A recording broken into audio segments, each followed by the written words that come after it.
Welcome to the Friday edition of Take 5 for Torah. Today is July 18th, and because it's Friday, that means we are discussing the Haftorah this week. Now, this has been an anomalous year for the Jewish calendar. Not one single holiday the entire year falls on Shabbos, which means that even though it is not a leap year, two of the double parshas that would normally have been read together were separated. Vayakel and Pekudei were read separately, and Chukas and Balak were read separately this year.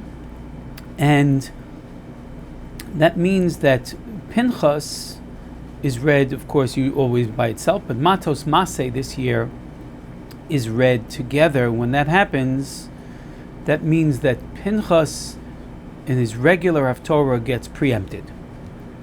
Normally we would read about the connecting the zealotry of Pinchas, Kano Kanesi, Kano es Kinosi, with Eliyahu Hanavi's zealotry in Sefer Malachim Aleph, the end of Malachim Aleph, where Eliyahu is also called the zealot. He says, Kano Kanesi el Hashem Elokai, he's very zealous for God. In fact, there is a Maimar Chazal that says that Pinchas was Eliyahu. They were actually the same person, or in the very least that they behaved in similar ways. That's patently obvious.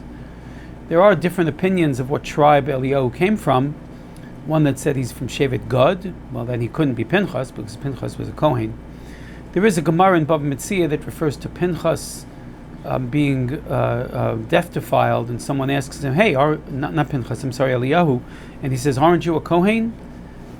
Implying that he could have been Pinchas. Okay, be it as it may, that Haftorah is preempted, and instead we read what's called the Gimel de Puranusa, 3 Haftorahs in a row that introduce the fast day of Tisha B'Av, the 3 weeks of mourning that begin the first Haftorah from Yirmiyahu chapter 1.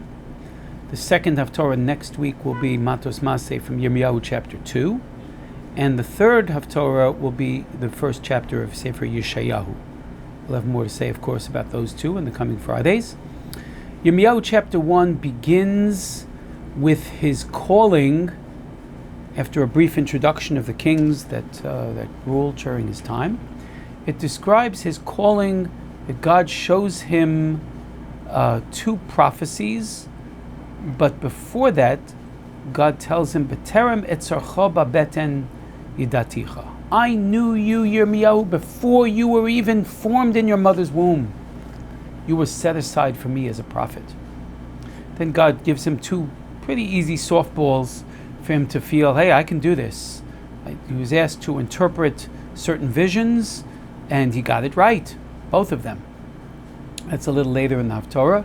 But for now, we're going to concentrate on what God meant when he told Yirmiyahu, I formed you in the womb to be a prophet. You were born for this. The Rambam says in Moreh Nevuchim that all prophets were born for this. You can't wake up one day and say, I want to be a prophet. You can wake up one day and say, I want to be so smart that I can come through Nevuah. V'navi levav chochma, says the Gemara in Maseches Bava Basra, that chochma can bring you to Nevuah.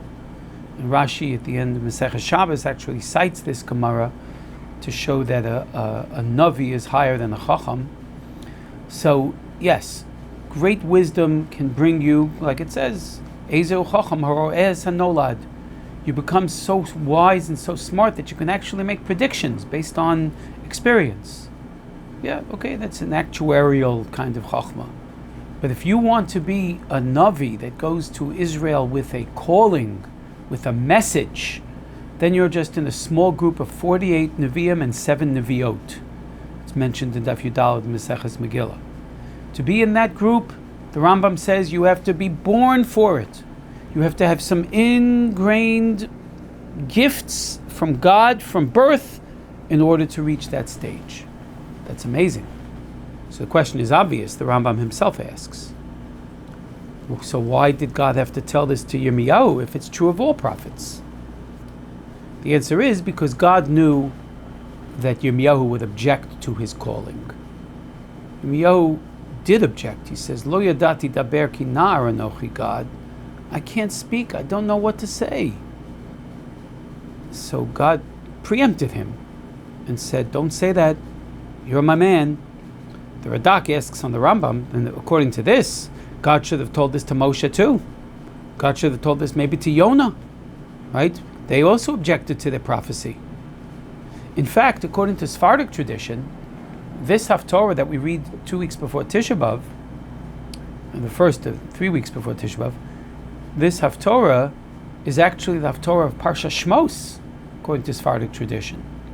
They want to access a comparison between Yirmiyahu's opening prophecy and Moshe's opening prophecy at the burning bush. But both objected. The Radak answers that even though Moshe objected, he still wanted that prophecy to take place. Yonah may be a special case. Yonah is very similar to Yirmiyahu in his objection, but Yonah was finally convinced after a lot of storyline. We'll get to that later in the year.